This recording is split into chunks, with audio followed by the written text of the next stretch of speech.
दिली तू आम्हा बोधी वृक्षाची छाया, दिली तू आम्हा बोधी वृक्षाची छाया, कसे ऋण फेडू तुझे भीमराया, कसे ऋण फेडू तुझे भीमराया. आम्हाला विली तू जीवापाड माया, आम्हाला विली तू जीवापाड माया, कसे ऋण फेडू तुझे भीमराया, कसे ऋण फेडू तुझे भीमराया. तुझ्या दिव्य ज्ञानाचा महिमा कळाला, तुला पाहता बा मनूही गळाला. मनूची नीती कंपली आता, मनूची भीती संपली आता, रचिला इथे तूच समतेचा पाया, रचिला इथे तूच समतेचा पाया, कसे ऋण फेडू तुझे भीमराया, कसे ऋण फेडू तुझे भीमराया. कवी रंगराजजी ढेंगडे लिहितात, दिली तू आम्हा बोधी वृक्षाची छाया, दिली तू आम्हा बोधी वृक्षाची छाया, कसे ऋण फेडू तुझे भीमराया, कसे ऋण फेडू तुझे भीमराया.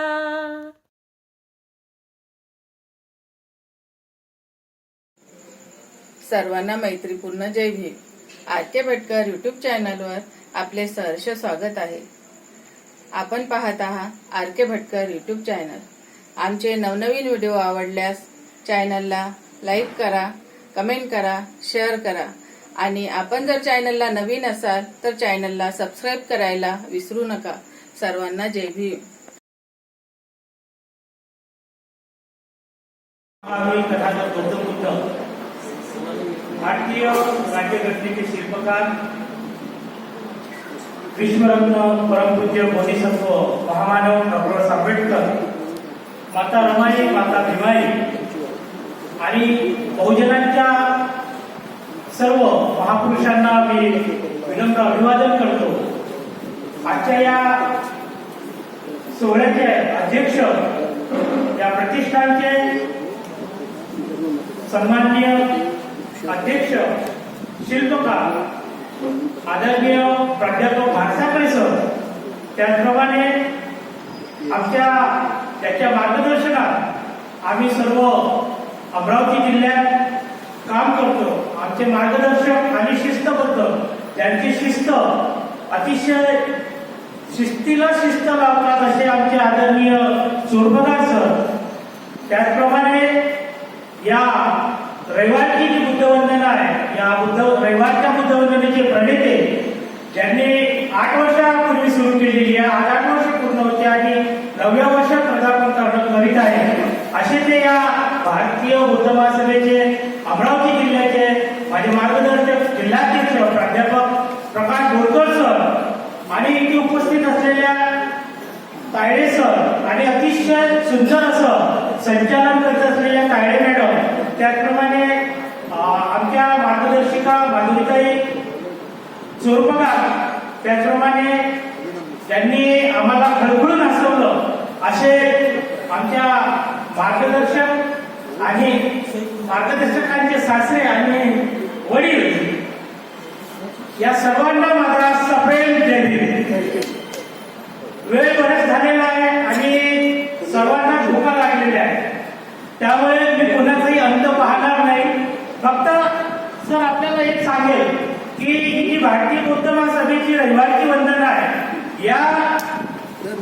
या टीम मध्ये सर्वात अधिक जर कोणी असेल, कार्यरत असेल तर तो शिक्षक आहे. आणि हा शिक्षक कोणी रिटायर्ड आहे तर कोणी आता कार्यरत आहे.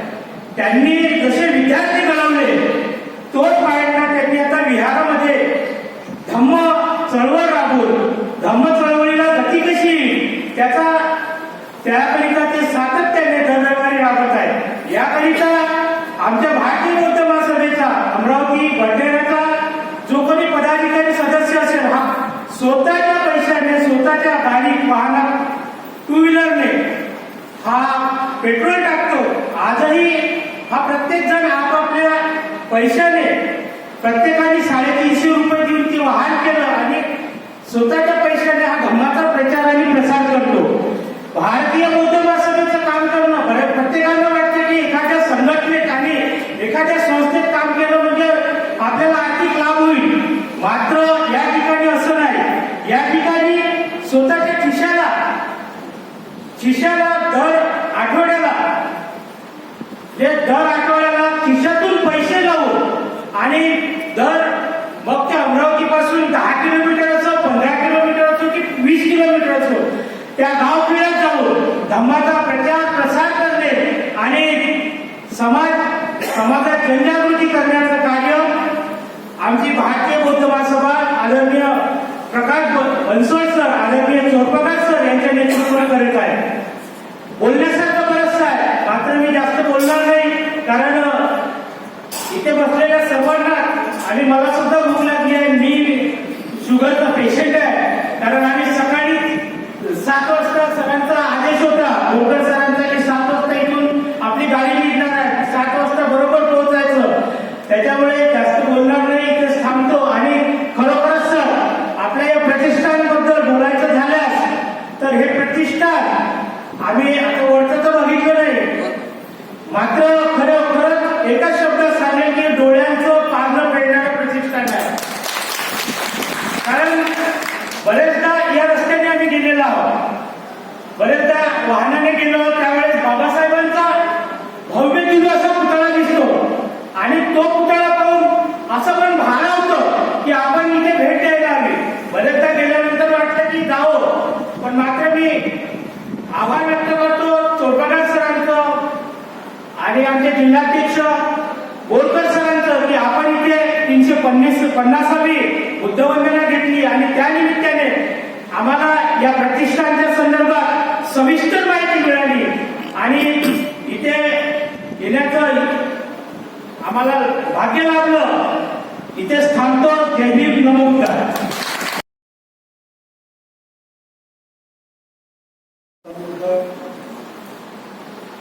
देशाचे उद्धार करते बोधिसत्व परमपूज्य डॉक्टर बाबासाहेब आंबेडकर धर्मनायक सम्राट अशोक आई रमाई भीमाई या आपल्या सत्तास्थानात निवार वंदन करून भारतीय बौद्ध महासभेच्या विद्यमान संरक्षिका महाउपासिका मीराताई आंबेडकर भारतीय बौद्ध महासभेचे राष्ट्रीय कार्याध्यक्ष डॉक्टर भीमराव यशवंतराव आंबेडकर साहेब भारतीय बौद्ध महासभेचे राष्ट्रीय सल्लागार श्रद्धेय बाळासाहेब आंबेडकर साहेब यांच्याही कार्याला वंदन करून आज भारतीय बौद्ध महासभा पाटणा अमरावती महानगराच्या वतीने जिल्हा अमरावतीच्या वतीने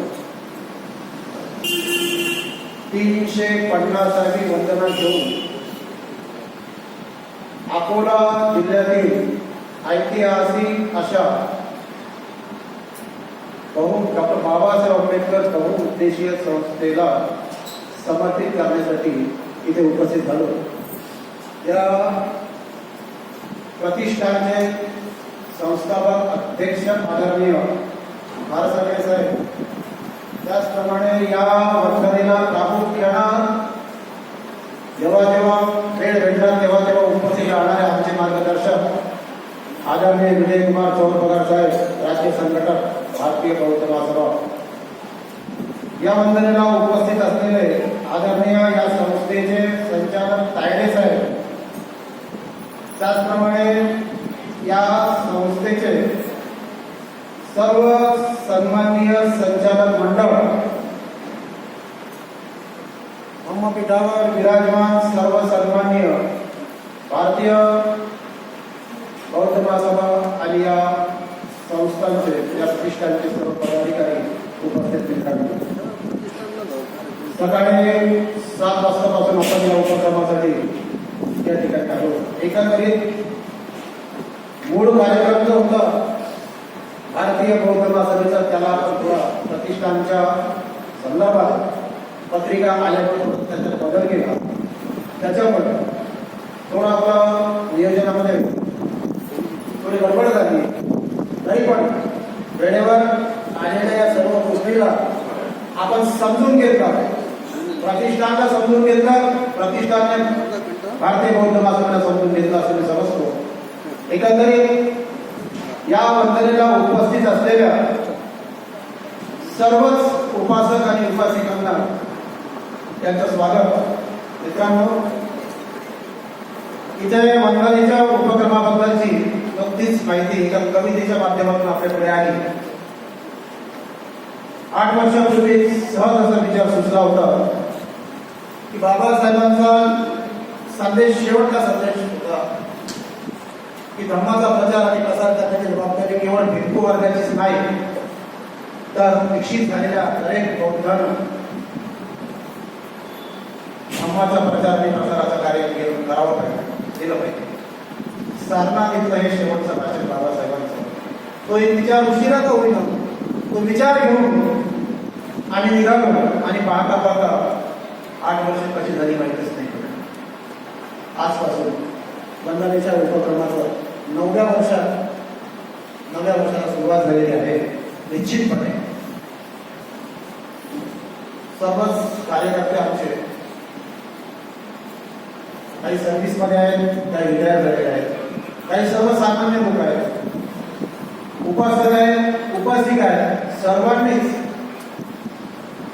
मूळ संकल्पना वंदनेची समजून घेतली आहे. आणि आताच ज्या या ठिकाणी संचालन करणाऱ्या टायटल मॅडम आहेत, त्यांनी सांगितलं की एक वेगळा प्रकार पाहायला भेटला. नाहीतर वंदना म्हटले की तिथे महिलांच्या उपस्थितीशिवाय पुरुषांची उपस्थिती नसतेच, असं माझं ऑब्झर्वेशन आहे. आणि असले फार बोटावर बोलते किती संख्या असते की ज्यांना कुठेतरी धर्माबद्दलचा आस्था आहे, धर्माबद्दलची आस्था आहे. एकंदरीत हे चित्र आम्ही स्वतःपासून सुरुवात केली की बदललं तर बदललं, नाहीतर मग वर्षावास सुरू आहे, 3 महिनेपर्यंत वाचन सुरू आहे. वंदेची वाचन करताय 25 उपासिका त्या ठिकाणी उपस्थित आहेत. उपासक पालक एक नाही. एकंदरीत ही अवस्था सर्व दूरची आहे. आणि म्हणून तो एक विचार घेऊन, तो एक सम्यक विचार घेऊन आमचा हा प्रवास सुरू आहे. आज आम्ही अशा भूमीत आलो. अकोला ही भूमी आंबेडकरी चळवळीचं एक ऐतिहासिक केंद्र बनलं आहे. तिथे निश्चितपणे एक दिशा देण्याचं काम करत आहे. मग ते प्रतिष्ठानच्या माध्यमातून असो की तिकडे एक वेगळा प्रकल्प जो धार्मिक, सामाजिक आणि राजकीय क्षेत्रात देखील त्याची नोंद इतिहासाला घ्यावी लागली. संपूर्ण देश ज्यांच्या नेतृत्वाकडे पाहत आहे ती बाळासाहेब आंबेडकरांनी स्थापन केलेली मातृ संघटनेच्या माध्यमातून जी वाटचाल सुरू केली आहे. आणि त्यामुळे त्या अकोल्याला एक वैभव प्राप्त झाला आहे. तसेही अकोल्याच्या भूमीत अनेक लोक बाबासाहेबांच्या चळवळीसाठी समर्पित भावनेने काम करत होती. आज बरेचसे लोक त्यापैकी नसतील. अनायसे कोरोनाची आठवण आली म्हणून कोरोना काळात देखील मोठ्या प्रमाणात आमची विचार प्रसवणारी व्यक्ती, आमचे विचार प्रदर्शन करणारे, मार्गदर्शन करणारे खैरे साहेबांसारखी मंडळी या सापडण्याची होती की त्या एका प्रसंगामध्ये सारा कुटुंब त्या घराला निघून गेलं. दुःख आहे. आणि अशाही वातावरणामध्ये प्रतिष्ठानच्या माध्यमातून पुढची वाटचाल सुरू आहे, नव्या दिशा देण्याचं काम सुरू आहे. मी अधिक वेळ घेतणार नाही, कारण आमचा उद्देश हा भारतीय बौद्ध महासभा या आपली मातृ संघटनेला अशा प्रकारे आपल्याला समाजामध्ये नेता येईल. अनेक लोक आपापलं मंडळ, आपापल्या संस्था मोठ्या करण्याचा प्रयत्न करत असतानाच